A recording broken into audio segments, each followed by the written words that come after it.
Good day, sir. My name is King Brian Arias, Criminology 32D, and I'm going to do oral recitation in Criminal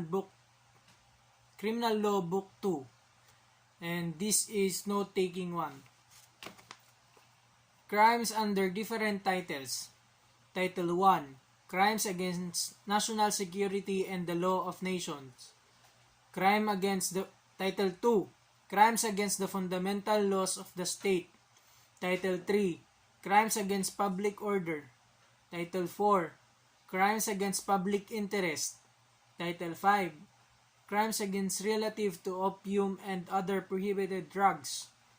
Title 6, Crimes against Public Moral. Title 7, Crimes committed by public officers. Title 8, Crimes against Person. Title 9, Crimes against Personal Liberty and Security. Title 10, Crimes against Property. Title 11, Crimes against Chastity. Title 12, Crimes against the Civil Status of Person. Title 13, Crimes against Honor. Title 14, Quasi-offenses.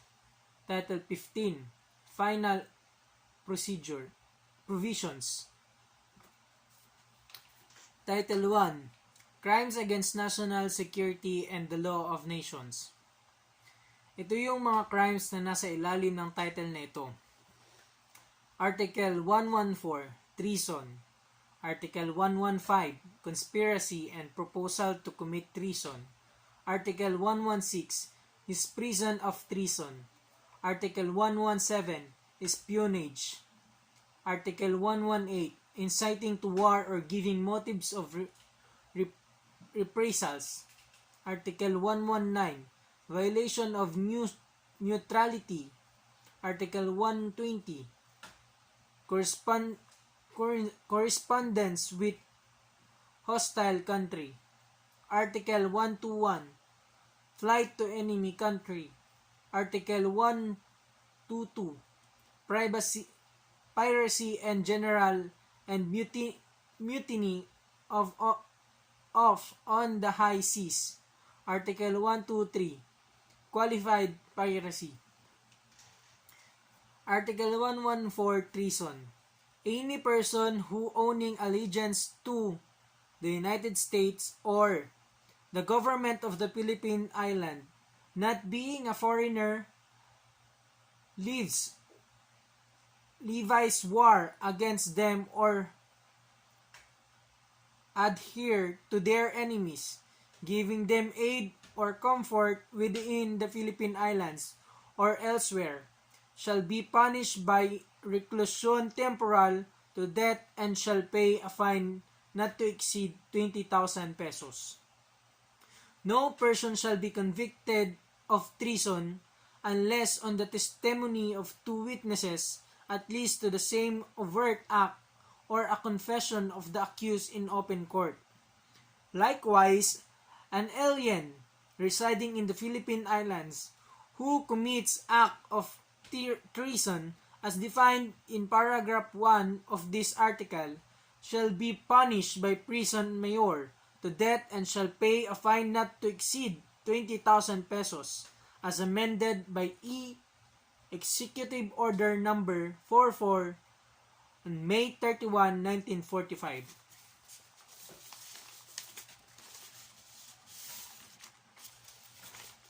Elements of treason. Number 1, that the offender is a Filipino citizen or an alien residing in the Philippines. That number 2, that there is a war in which the Philippines is involved. Number 3, that the offender either levies war against the government or adhere to the enemies, giving them aid or comfort. Unang element, ang offender o may sala ay pwedeng mamamayang Pilipino o isang dayuhan na maninirahan dito sa Pilipinas. Pangalawang element, dapat may giyera na ang Pilipinas ay isa sa mga kasali ng giyera na iyon. Pangatlong element, ang offender o may sala ay A. Nagkumpul-kumpol o nagtipon-tipon para makipaggera sa gobyerno ng Pilipinas, o di kaya ay ito ay ginawa niya. B. Kumampi sa kalaban sa pamamagitan ng pagbigay ng ayuda o kaginhawaan. Treason defined. Treason is a branch of allegiance to government committed by a person who owes allegiance to it. 63 CJ 814. At treason o pagtataksil ay isang pagsira ng katapatan sa gobyerno na ginawa ng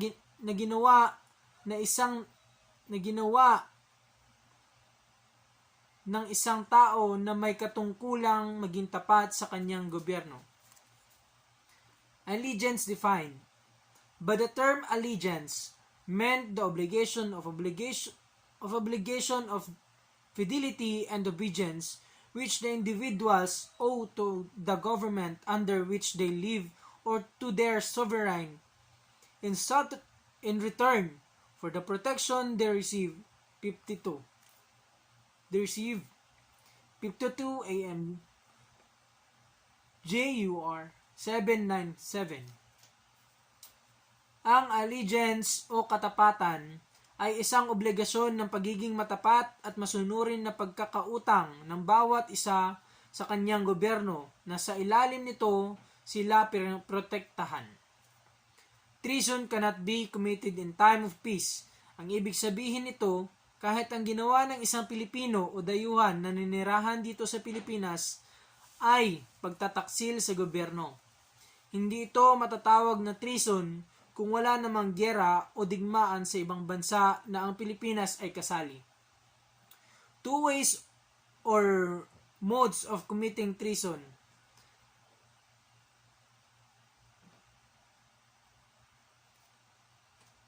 Number 1, by lying war against the government. Vying war against the government. Number 2, by adhering to the enemies of the Philippines, giving them aid or comfort. Meaning of Levi's war. Levying war requires the concurrence of two things. 1, that this be an actual assembling of men. And 2, for the purpose of executing a treasonable design by forces. The war must be detected against the government. Requirements of the second way or mode of committing treason. The second way or mode of committing treason. 1, adherence, and 2, giving aid or comfort to the enemy must concur together. Adherence alone without giving aid or comfort to the enemy is not sufficient to constitute treason. Conversely, continuously, aid or comfort alone without adherence is not treason. Treason by Filipino citizen can be committed outside of the Philippines. Treason by an alien must be committed in the Philippines. Way of proving treason. A person may be convicted of treason and any of the following evidence only: testimony of two witnesses at least to the overt act, or number 2, confession of the accused in open court. That will be all, sir. Thank you.